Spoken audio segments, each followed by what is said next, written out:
My name is Elizabeth Wallace. I'm 28 years old. Last Saturday, my sister Ashley stood up at her own wedding reception, raised a glass of champagne in front of 200 guests, looked directly at me at table 8, and said into the microphone, "Still a single mom? No one wants you?" She laughed. Then she said, "It's okay. Some women just aren't the marrying kind." My mother sat at the head table. She covered her mouth with her napkin and hid her smile. I held my 3-year-old daughter's hand under the table. I didn't speak. I didn't cry. I didn't leave. Then a man in a black tuxedo, 3 tables away, set down his glass. He stood up. He carried a small leather portfolio. He walked to my sister and held out his hand for the microphone. The whole ballroom went dead silent. He hadn't been invited as my guest. My family didn't know who he was. I did. If this story is already hitting you in the chest, take a second to like and subscribe. These stories get buried fast, and the algorithm doesn't always show them to the people who need them. Drop your location and your local time in the comments. I love knowing where in the world you're listening from. I'm Elizabeth Wallace. This is the story of how my sister tried to break me in front of 200 guests at her own wedding, and the man in the tuxedo who walked in and ended it. Let's go back 4 years, to the summer I met him. My mornings start at 5:45. Lilith sleeps through until 6. The first thing she does when she wakes is look for Bunny, a small gray rabbit her godmother Phoebe gave her when she was 11 months old. Bunny goes everywhere we go. We live in a 1-bedroom studio in Quincy, on the 3rd floor of a brick walk-up 2 blocks from the Red Line. The rent is $16.50. I bought the couch off Craigslist for $120. The crib was a hand-me-down. The framed prints on the walls came from a clearance bin at HomeGoods. Nothing matches. Lilith doesn't notice. I work in Back Bay, Senior Project Manager at Whitman Construction and Development. Salary $95,000 a year, full benefits, 3 weeks paid leave. I drop Lilith at her preschool on Hancock Street at 7:15, and I'm at my desk by 8:10. I came up through Marsden Brothers in Cambridge after Northeastern.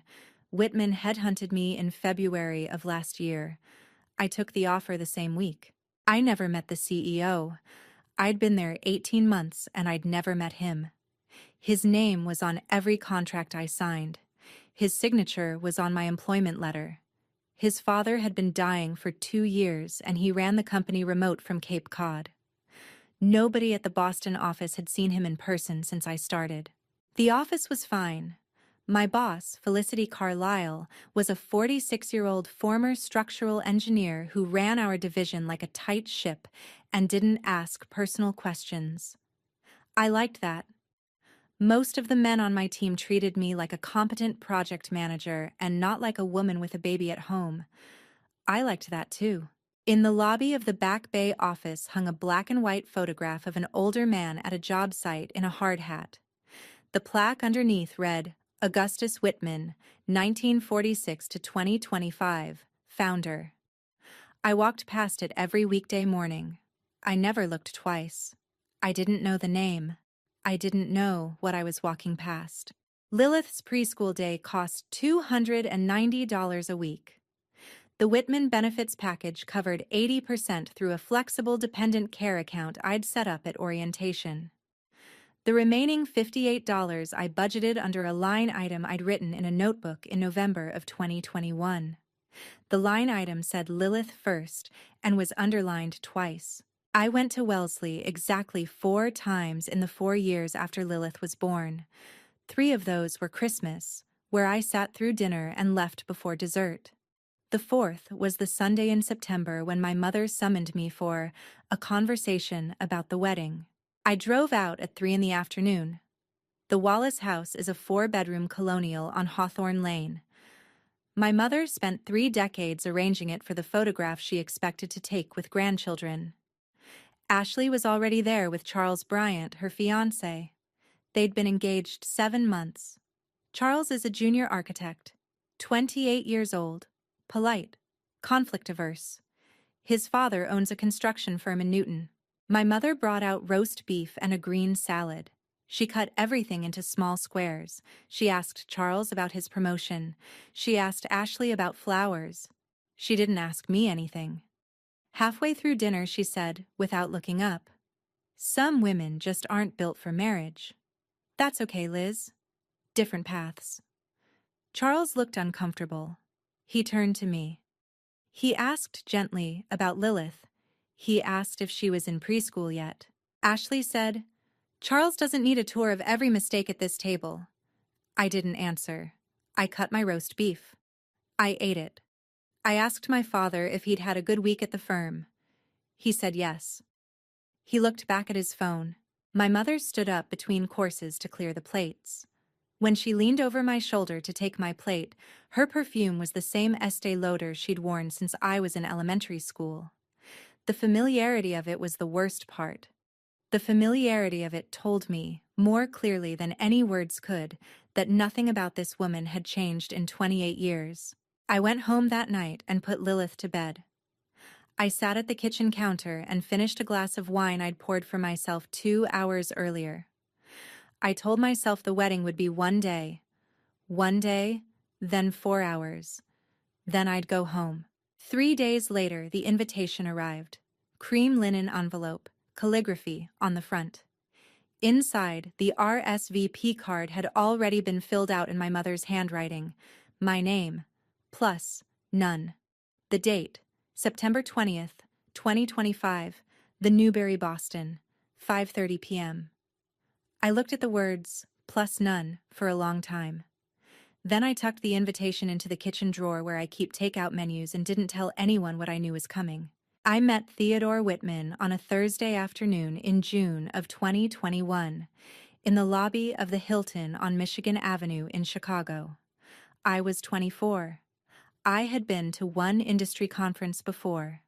I had attended his panel on cross-laminated timber because I had read the underlying research paper in a Northeastern seminar and I'd had questions. He answered 4 of them. The 5th one I asked at the coffee station afterward. He was 34. He was the keynote speaker. He had an MIT class ring on his right hand and tortoiseshell glasses he kept pushing up his nose. He said, "Most people don't read the new research. They quote the abstract." He said it without condescension. We had drinks at the lobby bar that night. 2.5 drinks. We didn't go upstairs. We talked until 11 and exchanged numbers.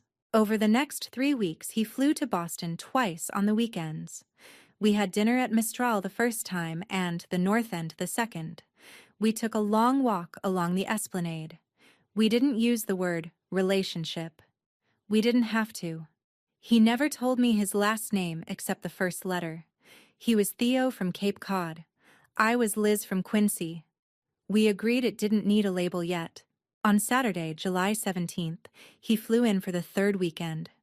We had oysters and white wine at Mistral. Halfway through dinner, his phone rang. He stepped outside to take it. When he came back, his face had changed. His father's oncologist had called with results. Stage 4 pancreatic. He was flying to Cape Cod in the morning. He stayed that night. He kissed my forehead before he left. He said, "I'll call you tomorrow, I promise." He did. He called every day for 3 weeks. Then less. Then his father got worse. Then I missed my period. September 5th, 2021. I bought a test at the CVS on Hancock Street. 2 lines. I sat on the bathroom floor for 40 minutes. I was 24, 3 years out of college, $50,000 a year at Marsden Brothers, alone in a studio I'd just signed a lease on. I thought about Theo at Cape Cod with a dying father. I thought about telling him over the phone. I decided I should tell my mother first. I drove to Wellesley the next Saturday. My mother stood at the kitchen island slicing tomatoes. I told her in 1 sentence. She set the knife down. She didn't look up for 30 seconds. Then she said very calmly, "Don't tell anyone. Mom will handle this." She poured me a glass of water. She put her hand on my wrist. Her fingers pressed too hard. She said, "Some men say sweet things and disappear. Your sister doesn't make these mistakes. Let me help. That night, my mother asked to borrow my phone. She said she wanted to check clinic schedules so we'd have options. I unlocked it and handed it to her. She took it into the dining room for 38 minutes. I sat in the kitchen with my father, who didn't ask me anything, who was watching a Patriots preseason game with the sound off. When my mother handed my phone back, everything looked normal. I didn't check the contacts. I didn't check the call log. I didn't check the email filters. I had no reason to. 6 days later, on September 17th, an email arrived in my inbox at 6:43 in the evening. The sender address was theodore.whitman.contact@gmail.com. I'd never seen the email address before. Theo and I had only ever texted. The email read, "Liz, I have to be direct. There's a family at Cape Cod I never told you about. A wife. A son. Chicago was a mistake on my part. I know you're pregnant. I'm sending $15,000 so you can handle this however you need. Please don't contact me again. Theo." Below the message was a screenshot of a Venmo transfer. $15,000 sent from a handle that read, @TheoW1987. I didn't know his real Venmo handle. I'd never sent him money. I'd never received money from him. I tried to call his number. The line rolled to a generic spam recording. I tried texting. The message bounced. I replied to the email. The reply bounced back. I never checked my bank account for the $15,000. I never looked. I assumed it was somewhere, maybe waiting on a transfer hold, maybe in a Venmo account I hadn't claimed. I assumed it was real because the rest felt real. It wasn't real. None of it. I learned that 4 years later. That night, I sat on the bathroom floor of my Quincy studio, and I believed that the man who had kissed my forehead on July 17th had a wife and a child he had never mentioned, and that the 3 weeks in Chicago and the 2 weekends in Boston had been a sustained lie. I believed I was a fool. I believed the baby in me was the consequence of trusting a stranger. My mother had stolen him from me, and I would not understand that for 1,468 days. October 2nd, 2021, my mother drove me to Planned Parenthood in Worcester, 95 kilometers from Wellesley. She said it was because we wouldn't run into anyone we knew. I understand now what she meant. She picked the date and the location. She drove. She kept her hands at 10 and 2 and listened to NPR with the volume low. She did not speak for the entire ride except to ask if I wanted water from the cup holder. I did not. I filled out the intake forms in a haze. My mother sat in the lobby with her phone, scheduling a hair appointment for Thursday. I was called back at 10:40. Pre-procedure private interview with a counselor named Diana McGrath. A small office, a box of tissues on her desk, a pamphlet I remember staring at. When family becomes the pressure. Diana sat across from me. She had a Massachusetts state nursing license framed on the wall behind her. She had a coffee mug from a college I had never heard of. She asked the standard intake questions first. Last menstrual period. Allergies, medications, previous pregnancies. Then she set her pen down and folded her hands on her desk. She said, "Elizabeth, I need to ask you a few questions in private now. Are you here voluntarily? Is anyone pressuring you?"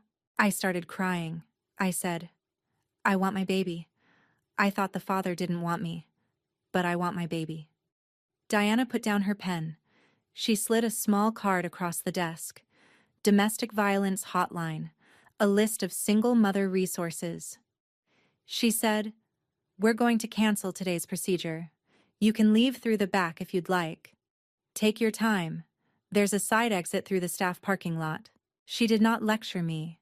She did not ask me to explain. She handed me a paper cup of water and stepped out of the office for 10 minutes. I learned later that her job at that clinic, the part of it that wasn't on the brochure, was specifically to identify women in my situation and give them a safe exit.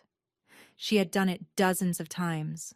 I called Phoebe Donovan from the parking lot. Phoebe and I had shared a dorm room at Northeastern. She was a special education teacher in Quincy. She was 40 minutes out. She drove with her hazards on.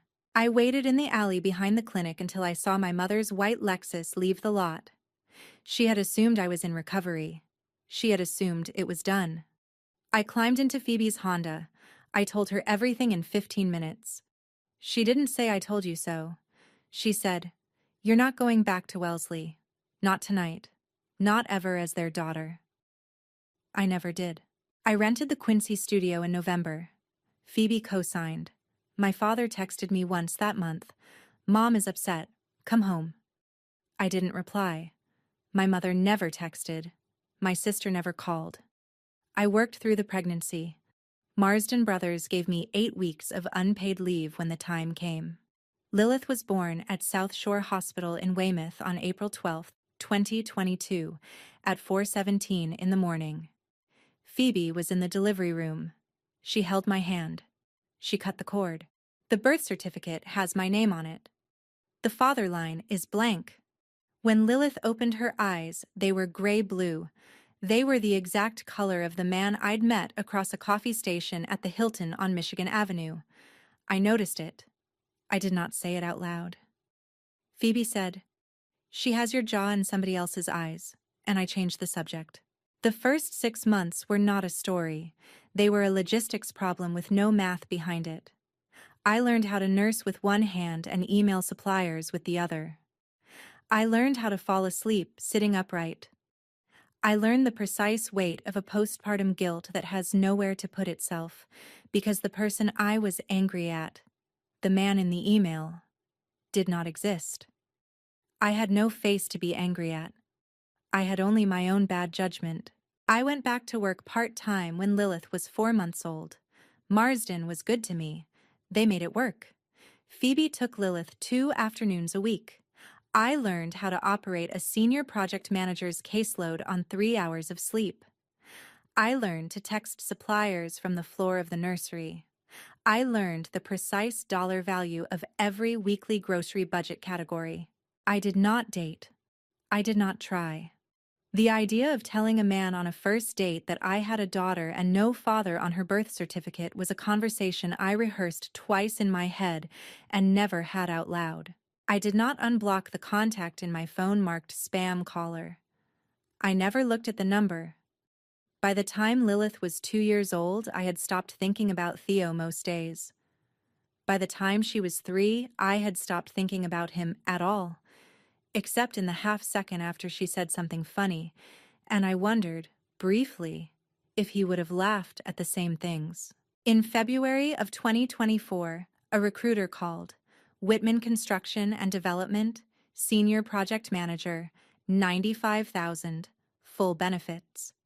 I'd never heard of the company. I looked them up. Whitman C&D Family Company, second generation, headquartered in Back Bay. The recruiter mentioned the CEO ran the Cape Cod office. My interview was with the COO, Felicity Carlisle. I took the job. I never thought twice about the name. I never connected it. Until I got the invitation, 4 years and 11 months after I'd met him in Chicago.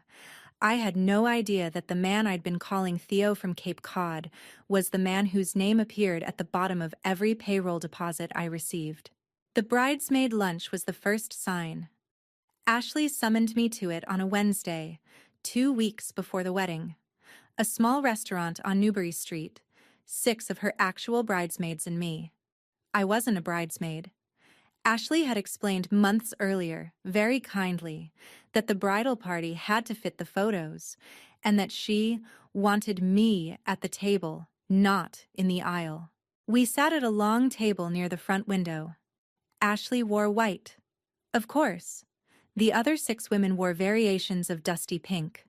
I wore a gray sweater and jeans because Ashley had not told me what the dress code was, and I had stopped asking my family questions 4 years earlier. Ashley ordered a bottle of rosé for the table and a cucumber sandwich for herself. I ordered iced tea and a chicken salad. Halfway through the salad course, Ashley stood up with her water glass. She said, "To us, the women who actually got chosen." She looked at me when she said it. The bridesmaids laughed nervously. One of them, a kind-looking woman named Caroline Foster, stopped laughing first. She caught my eye. She gave me a small look of apology. I gave her a small nod back. Caroline had grown up 2 streets over from us in Wellesley. She had been at our house for sleepovers when we were 11 and 12. She had seen my mother in her own kitchen. She knew, in the way that childhood neighbors always know, what kind of mother my mother was. She did not raise her glass to Ashley's toast. After lunch, Ashley pulled me into the bathroom. She washed her hands. She said into the mirror, "Don't bring the kid." I said, "Her name is Lilith." Ashley said, "Charles's family is conservative. They don't need to see that situation." Mom agrees. I said nothing. I walked out. I drove home. I told Phoebe that night over wine in my kitchen. Phoebe poured me a second glass.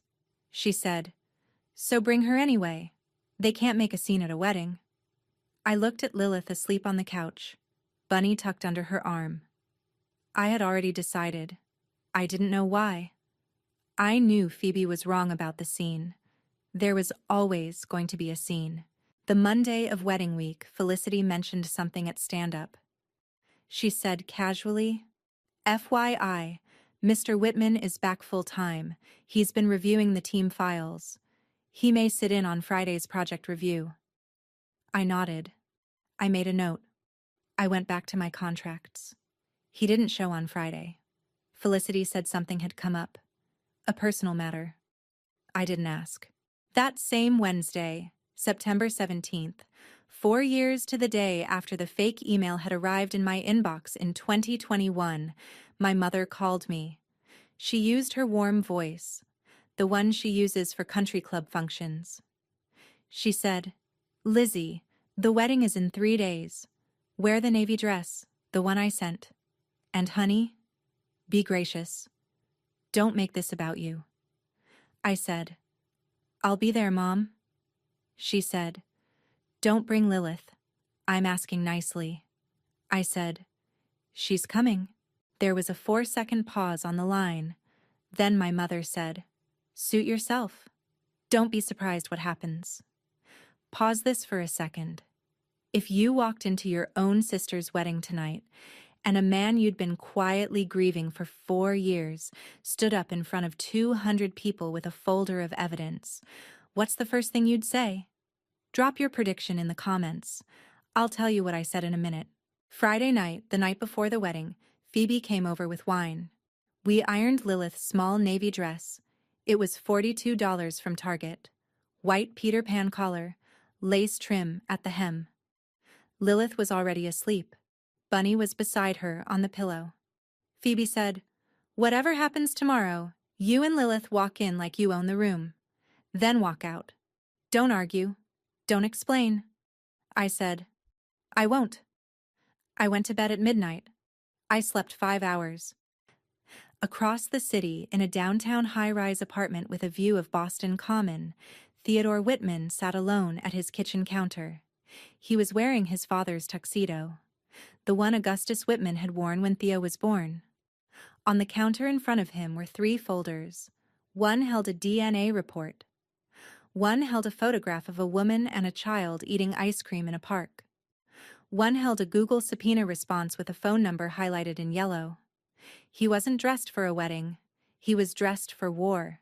I didn't know any of this until later. What I learned later, in pieces, partly from Theo himself in the months after, partly from his attorney Cassandra Holloway, partly from a private investigator's invoice Theo handed me without explanation, is this.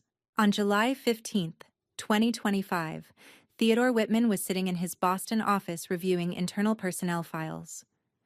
He had come back full-time at the start of June, 6 weeks after his father's funeral, and he was learning the company he'd been running remote for 2 years.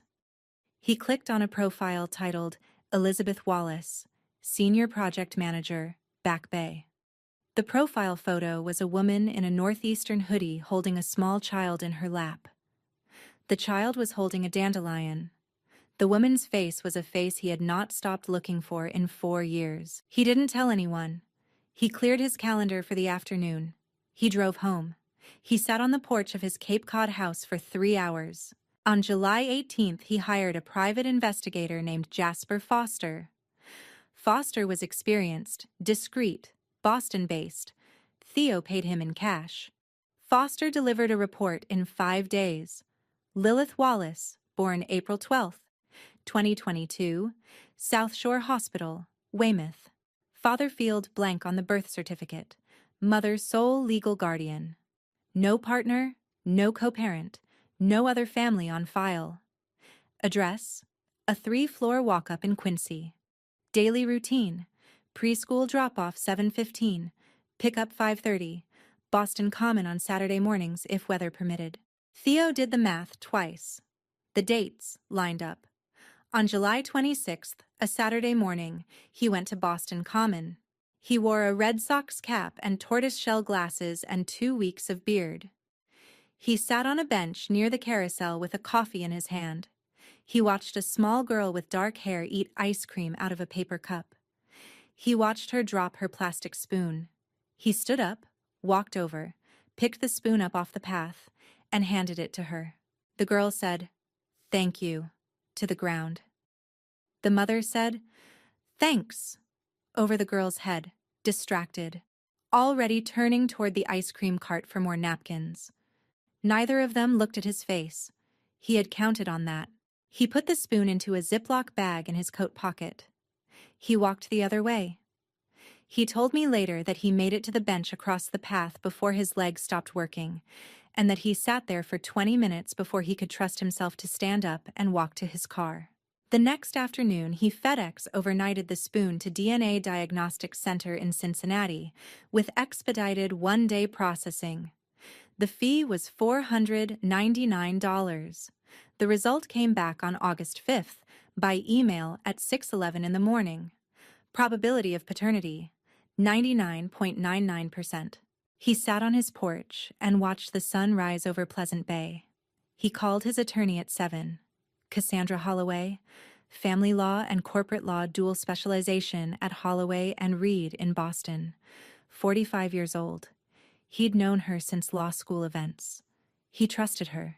He told her in one sentence. She said, "Don't contact her yet. Something kept her away from you for 3 years. I want to find out what." On August 20th, Cassandra filed a subpoena with Google for the records of theodore.whitman.contact@gmail.com. She filed it under an identity fraud claim, which was real because Theo had verified that the email address was not his and never had been. Google's response came back on September 3rd. Account created September 15th, 2021. Origin IP address, Wellesley Free Library, MAC address logged. Recovery phone number registered to Pamela Wallace, 15 Hawthorne Lane, Wellesley. A second device had been linked 12 minutes later under an Apple ID belonging to Ashley Wallace. Cassandra read the response 3 times. She called Theo. She said, "I know what happened. You should sit down." She told him in the same office where he'd sat 6 weeks earlier. He didn't speak for 10 minutes. He stood up. He stood at the window. He turned around and asked one question. He said, "Where is the wedding?" Cassandra said, "Her sister's wedding, September 20th, the Newbury, Boston. And here's something else.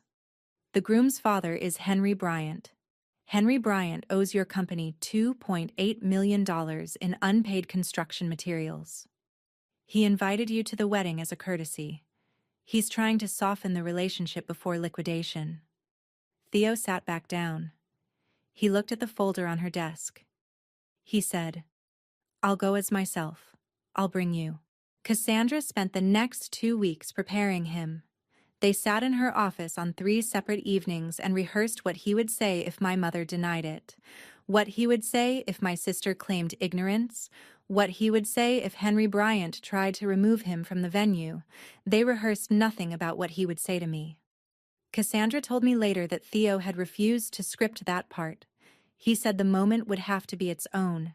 He had bought the tuxedo back from his father's tailor in Hingham the week after the funeral. The tailor had kept it for 43 years on the small chance one of Augustus Whitman's sons or grandsons would want it. Theo had paid for the alterations in cash. He had not worn it before September 20th. I learned all of this much later. The folder, the DNA test, the library IP address, my mother's phone number on a Google Records request. Theo carried that folder for 2 weeks before the wedding. He didn't tell me. He didn't write me a letter. He didn't email. He waited until the moment my sister called me unwanted in front of 200 people. Then he stood up. Saturday morning, September 20th, 2025. I woke at 6:30. Lilith was already up, sitting on the floor with Bunny, narrating a long story to him about a squirrel. I made pancakes. She ate 3 of them with maple syrup and asked, very seriously, "Is today Aunt Ashley's special day?" I said yes. She said, "Will Grandma be nice?" I stopped pouring coffee. I said, "Mommy will be there. That's what matters." She thought about that for a long moment. Then she went back to her pancakes. 3-year-olds accept incomplete answers. They wait for the rest of it to make sense later. Phoebe arrived at 11 to help me get Lilith ready and to drive us to the ceremony. We did Lilith's hair in 2 French braids. She wanted Bunny in her braid. We compromised on Bunny in a small canvas tote bag that matched her dress. I put on the navy dress my mother had picked. It was a midi sheath, modest neckline, 3/4 sleeves, the kind of dress you would describe as appropriate. I looked in the mirror. I said, out loud to nobody, "Walk in, walk out. Don't argue." Phoebe heard me from the kitchen. She didn't say anything. She handed me a coffee in a travel mug. Hers said, "World's okayest aunt." Mine said, "Whitman C&D Annual Retreat 2024. It was the only company-branded thing I owned. I had not realized, in any of the months I had carried it, that the W on the side stood for a man I had loved in 2021. Phoebe drove us to Copley Square. She dropped us at the front steps of Old South Church. She hugged me. She said, "Text me when you're leaving. I don't care what time.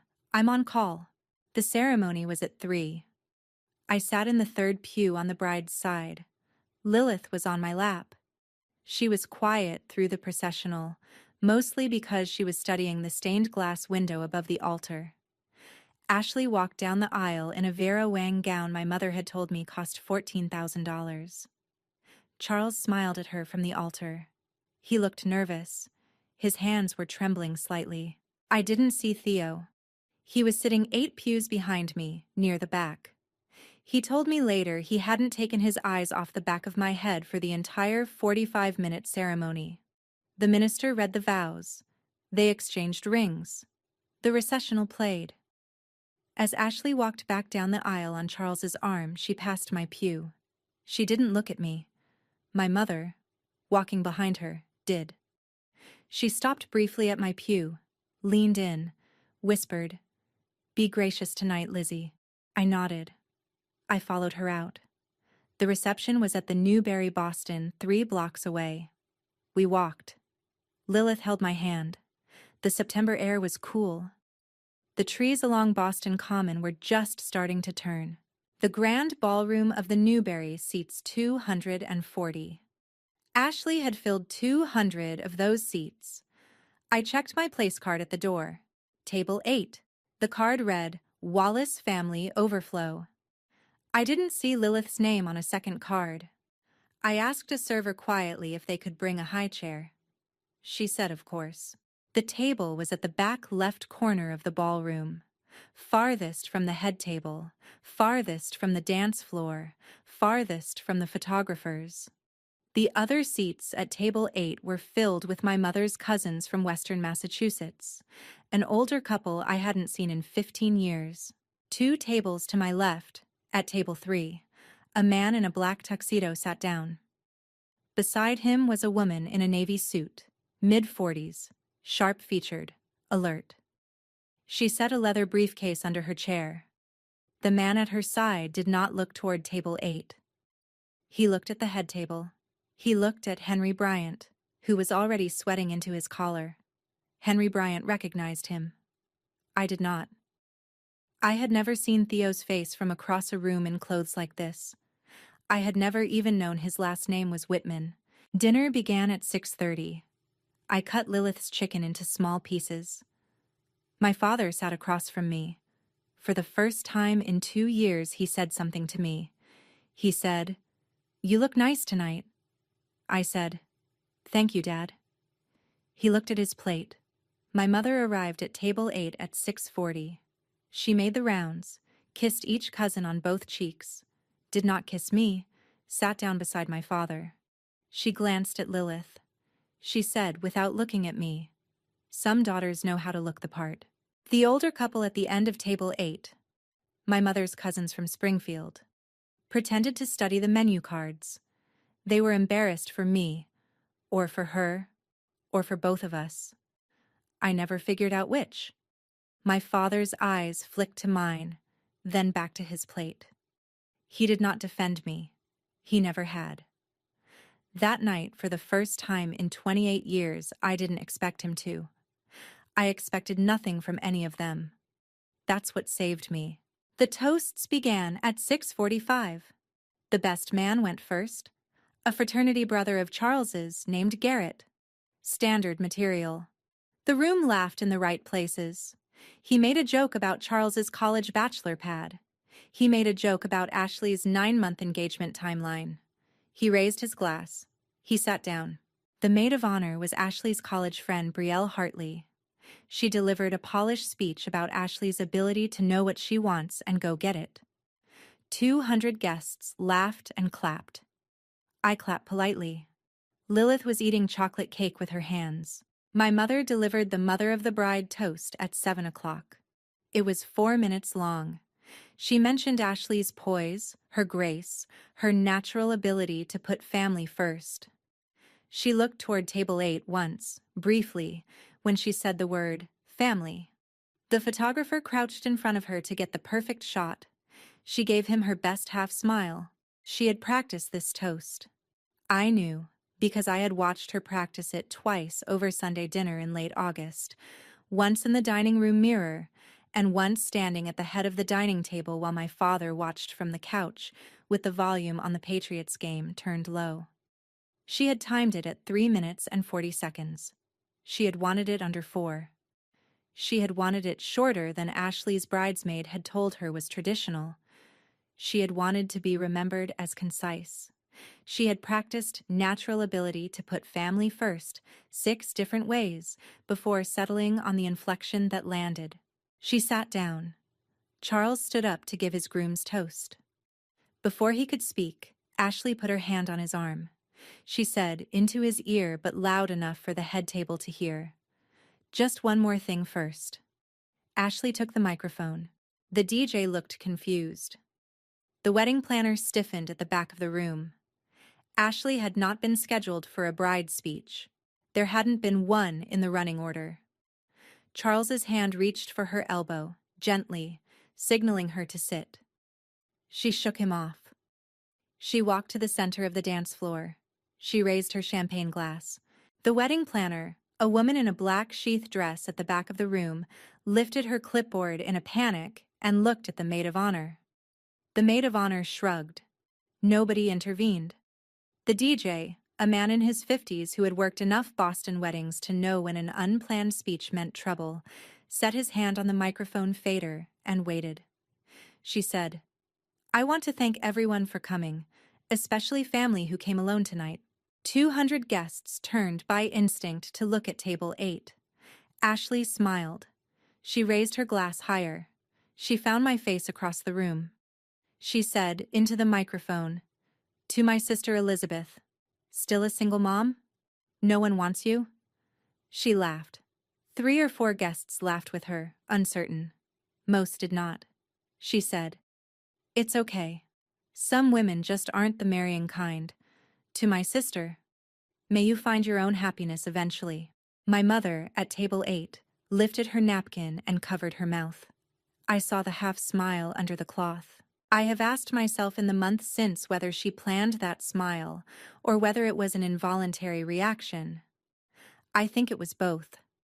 I think she had been waiting for the moment her older daughter would be publicly diminished in front of 200 witnesses, and the moment had finally arrived. She had spent 28 years preparing for it. She had also not planned the napkin. The napkin was the body doing what the body does when the face wants something it isn't allowed to do. Lilith, 3 years old, sitting beside me in a navy dress, reached under the tablecloth and took my hand. She did not know what Ashley had said. She did not need to. She knew, in the way 3-year-olds know, that her mother had gone very still. That stillness was a familiar shape to her. She had felt it before on Sunday nights in Wellesley. She did the only thing she knew to do. She reached for my hand. I did not move. I did not speak. I did not stand up. I had practiced this for a week. Walk in, walk out. Don't argue. The walking out part had not started yet. Across the room, at table 3, a man in a black tuxedo set down his champagne glass. He stood up. The bridesmaid named Caroline Foster at table 2 set down her own glass without thinking and watched him. He picked up a small leather portfolio from the chair beside him. He walked toward Ashley.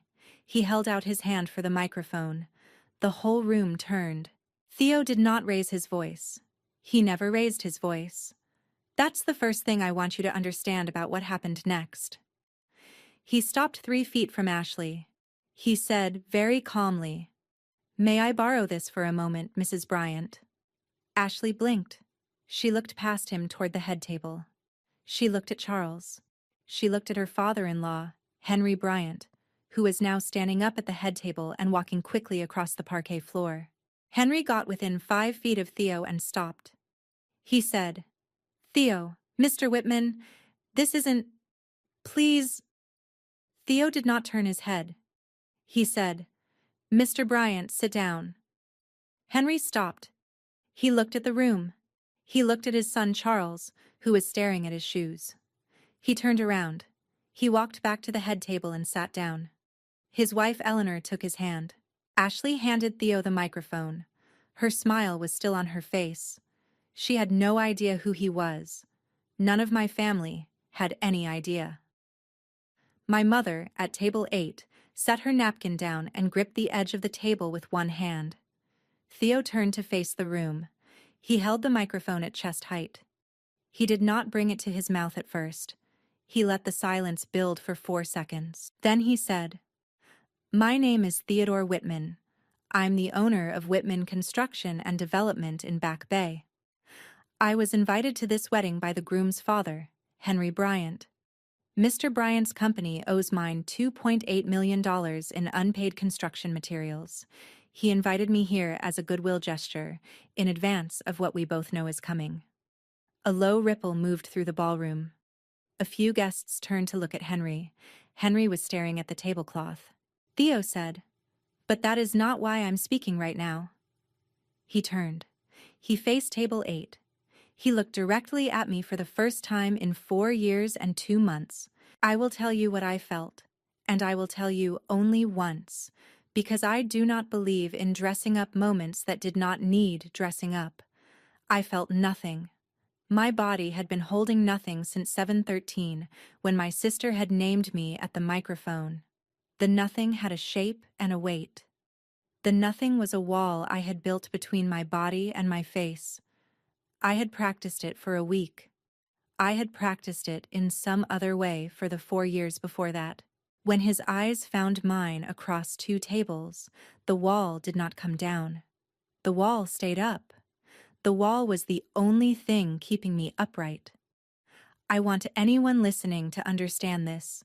There is a calm that women learn in families like mine, and that calm is not strength. It is a hostage's calm. It is the calm of knowing that any expression on your face will be used against you. He said, I came tonight because of the woman at table 8 your bride just called unwanted in front of 200 guests. Her name is Elizabeth Wallace. I have not said her name out loud since the summer of 2021. 200 faces turned to me at once. I did not move. I did not blink. Lilith was still holding my hand under the table. Her grip tightened, instinctive. Theo walked toward us. Slow steps. He stopped 2 feet from the chair beside mine. He did not sit. He looked down at Lilith first. He crouched. He set the microphone on table 8 so the room couldn't hear. He said, just to her, "Hi, I'm Theo. May I sit?" Lilith looked at me first, the way she always did before talking to strangers. I nodded. She said, "Hi." That was all. She picked up Bunny from the floor where she'd dropped him and put him on her lap. Theo did not touch her. He did not reach for her. He looked across her head at me. He said, very quietly, "Elizabeth." First time he had said my name in 4 years. I did not cry. I did not answer right away. I held Lilith's hand under the table. The wall in my chest was still up. I made it answer for me. I said, "What are you doing here?" He stood up. He picked up the microphone. He brought it back to chest height so the room could hear again. He said, "I came to give your sister back her wedding day in a moment. First, I need to give you back 4 years. He opened the leather portfolio on table 8 in front of me. Inside were 4 documents arranged carefully. He turned the portfolio so I could see them, but the room could not. He said, "Open them," slowly. The first document was a photograph. A black and white print. A woman in a northeastern hoodie sitting on a bench at Boston Common. A small girl in her lap eating ice cream. The date stamped in the corner was July 26th, 2025. I had been at Boston Common on July 26th. I had bought Lilith a small vanilla ice cream from the cart by the carousel. The man who had picked up her spoon and handed it back to her, who I had thanked over Lilith's head without looking up, had been Theo. I had not recognized him. He had counted on that. He had walked away with a sample of my daughter's saliva in a Ziploc bag in his coat pocket, and he had spent 20 minutes on a bench across the path, before his legs would let him stand up and drive home. The second was a 1-page lab report. Letterhead, DNA, Diagnostic Center, Cincinnati, Ohio. A reference number. A line of test results. At the bottom, in bold, probability of paternity, 99.99%. The third was a printout of an email. The sender address read, theodore.whitman.contact@gmail.com. The date was September 17th, 2021. The body of the email began, "Liz, I have to be direct. There's a family at Cape Cod I never told you about." I had not seen this email in 4 years. I had not let myself see it.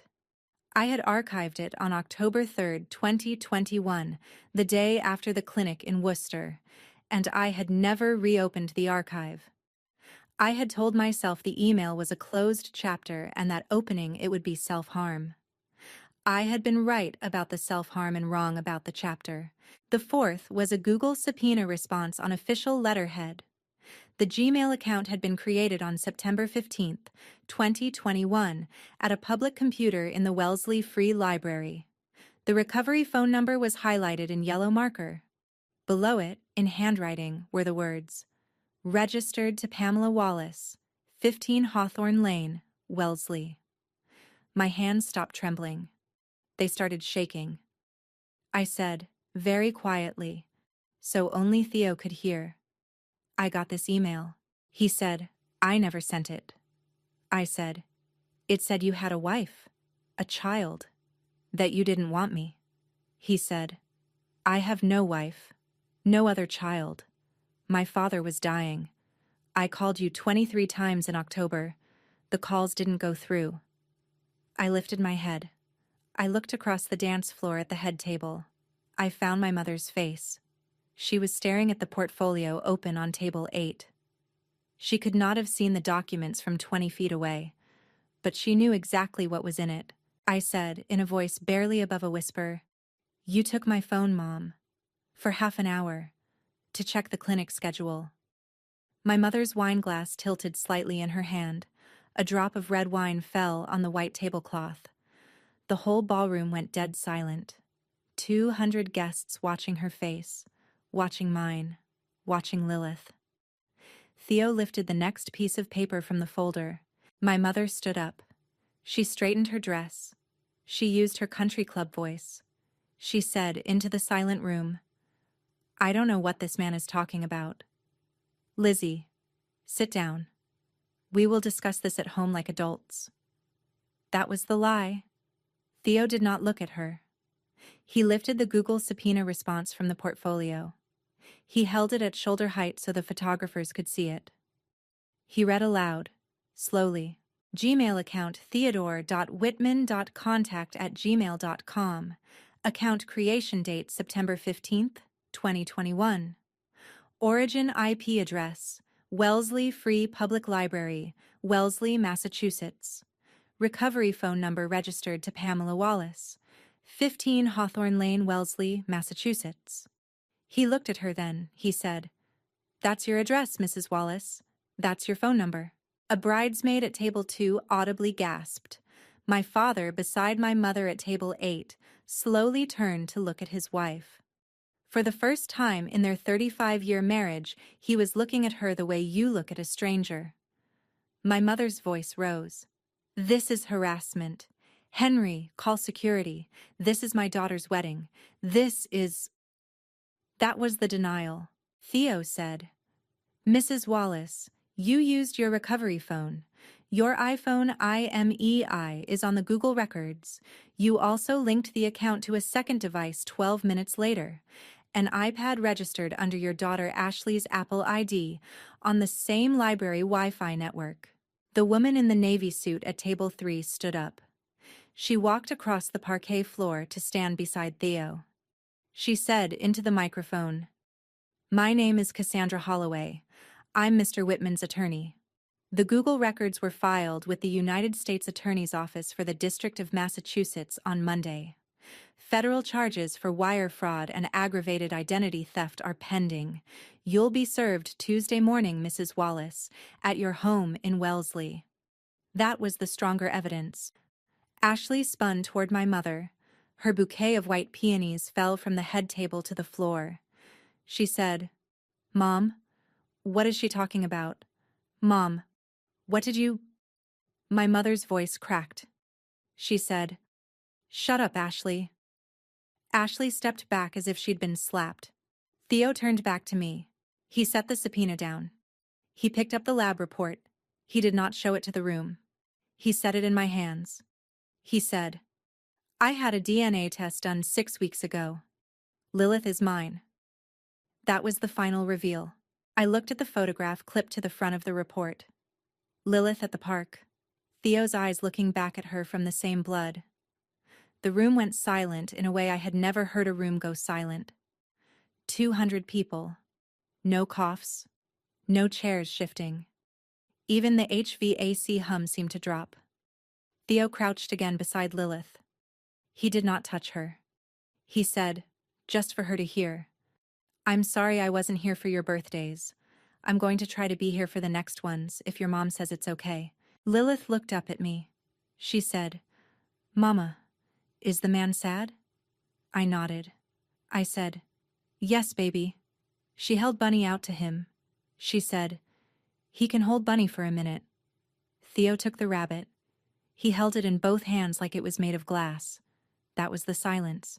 I want to say what the silence sounded like, because I think it matters. It was not the silence of 200 polite people waiting for the music to come back.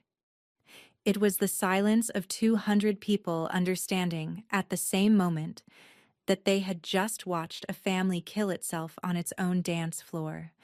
Some of them were crying. Most of them were not.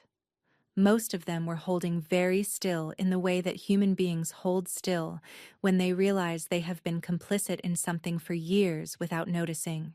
My mother's college roommate, a woman named Patricia Holloway, who is not related to Cassandra, and who is in every single Christmas card photograph of my family from 1996 onward, stood up at her table at the back of the ballroom. She walked, in a green dress and pearls, to my mother's chair. She did not speak to my mother.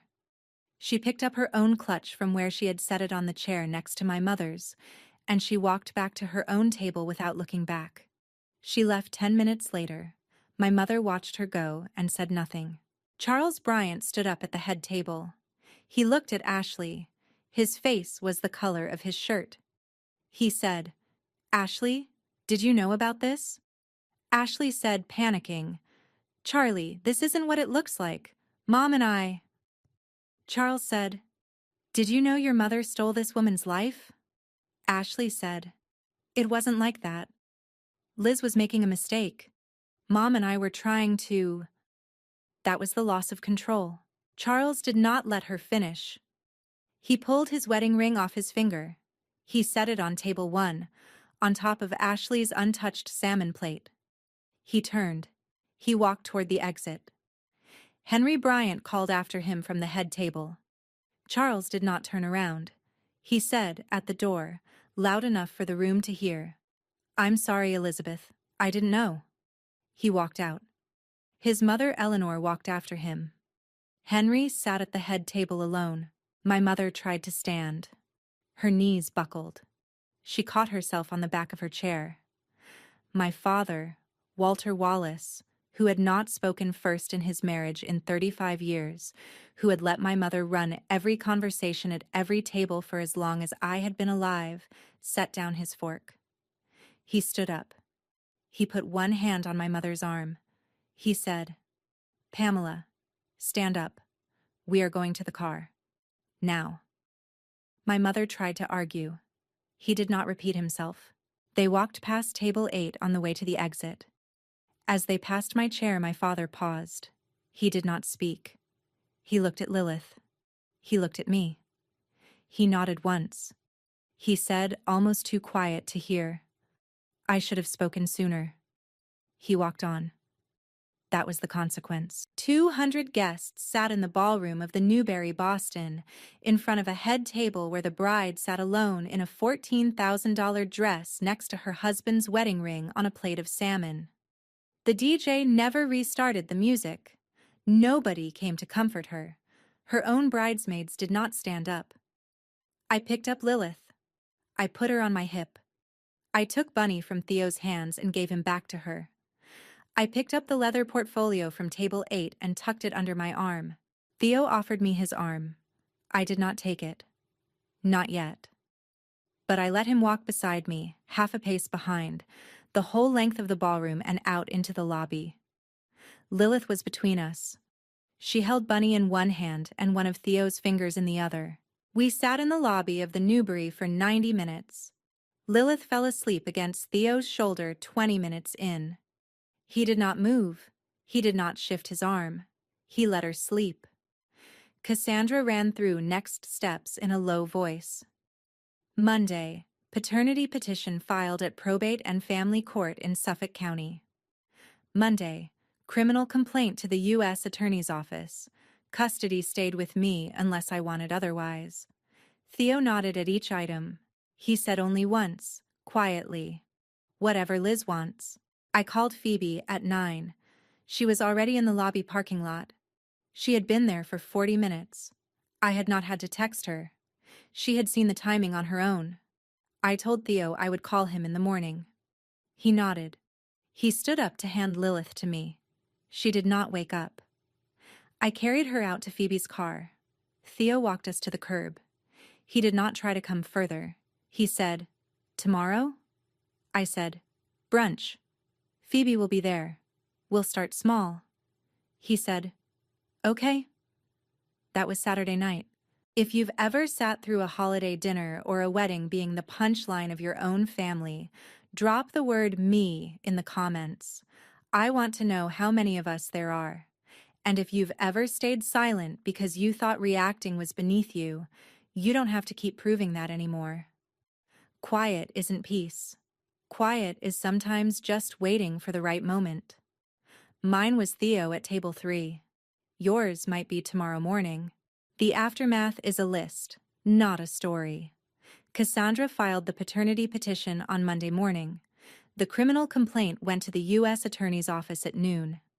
By the end of October, the Boston FBI cybercrime unit had interviewed my mother twice. Ashley flipped within 40 minutes of her second interview. She gave a written statement naming my mother as the architect of the fake email account. She agreed to testify in exchange for a reduced charge. My mother accepted a plea in December. 18 months in a federal facility in Danbury, Connecticut, plus a restitution order. Ashley took a separate plea, 12 months of probation, 600 hours of community service, and a permanent felony on her record. Charles filed for annulment the week after the wedding. It was finalized in February. The legal paternity test, the one with chain of custody documentation, was completed in late February. Lilith's birth certificate was amended in March. Father, Theodore Augustus Whitman. Henry Bryant filed for Chapter 11 in November. Whitman C&D recovered most of the $2.8 million through liquidation. Charles, the day after the annulment was finalized, sent me one short email apologizing again. I replied with 3 sentences. I told him he had not been the architect of any of this.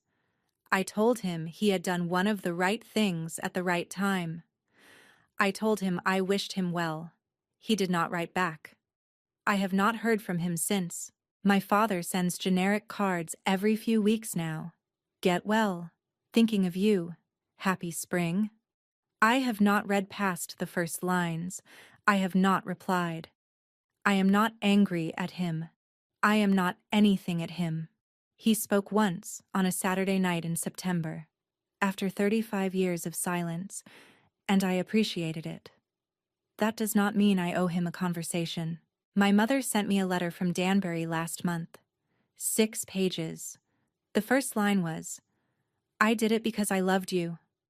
I folded the letter without reading the rest. I put it in the kitchen drawer with the takeout menus and the cream linen wedding invitation.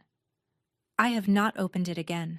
I am still at Whitman, director of operations now. Felicity is still my boss. She does not bring up what happened. She did, on my first Monday back after the wedding, leave a small plant on my desk with no note. I water it every Friday. It is doing well. Lilith calls Theo Daddy without anyone teaching her to. She started a few weeks after the wedding. She did it on her own. The first time she said it, in the kitchen of his Cape Cod house, while he was scrambling her eggs, he had to turn around and pretend to look in the cabinet for a spatula because his eyes had filled. He told me about it that night after she was asleep. He told me he had not cried since his father's funeral. He told me he wasn't sure he was ready to do it in front of her, and that he had wanted, on her first time, to let the moment be hers. Theo and I are not married. I do not know if we will be. We are taking it on my terms, at my speed, with Phoebe still texting me every night to check on me, and Cassandra still on retainer. We spend most weekends at Cape Cod now. Lilith has a small room there with a window facing Pleasant Bay. Bunny sleeps on the pillow. I did not get even. I did not need to. The people who tried to bury me forgot one thing. I was already a mother. I had already been buried alive once.